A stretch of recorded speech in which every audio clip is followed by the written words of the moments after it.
Қыздар, біз бүгін сіздермен осындай екінші асқа бризоль тағамын дайындаймыз. Қасына гарнир қойып ұсынсаңыздар болады. Каналға жазылып лайк басуды ұмытпаңыздар. Алдымен тартылған етімізге тұзымызды және де бұрышымызды қосып, одан соң оған кішкене сүтімізді құйып, жақсылап араластырып аламыз.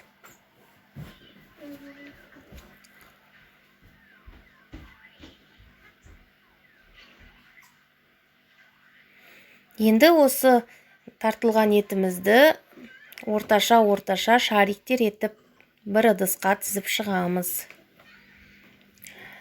Пищевая пленканы жазып, оның үстіне жаңағы шариктарымыздың біреуін салып, оның бетінен қайтадан осындай пищевая пленканы жауып, не болмаса сіздер бір реттік целлофанға да салып жасауларыңызға болады.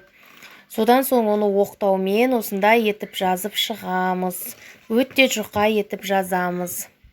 Содан соң оның бетіндегі бір пищевая пленканы алып тастаймыз.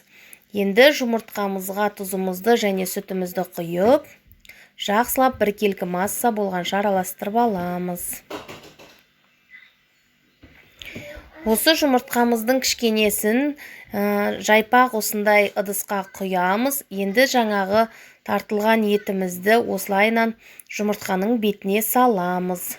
Табамызды қыздырып, үстіне май құямыз.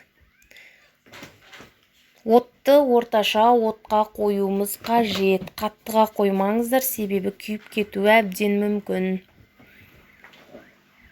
Табамыздағы майымыз қызған кезде жаңағы пищевая пленканы фарштың бетінен алып тастаймыз. Содан соң ақырын осылайынан майға фаршымызды саламыз. Енді осыны 5-6 минут ақырын отта қыздырып аламыз. Екі жағын кезек-кезек қыздырып аламыз. Міне осындай болып шықты. Енді қаймаққа чеснокты салып, оның бетінен жағып осылай рулет етіп ораймыз. Міне бізде осындай болып шықты. Жасап көріңіздер, ас болсын.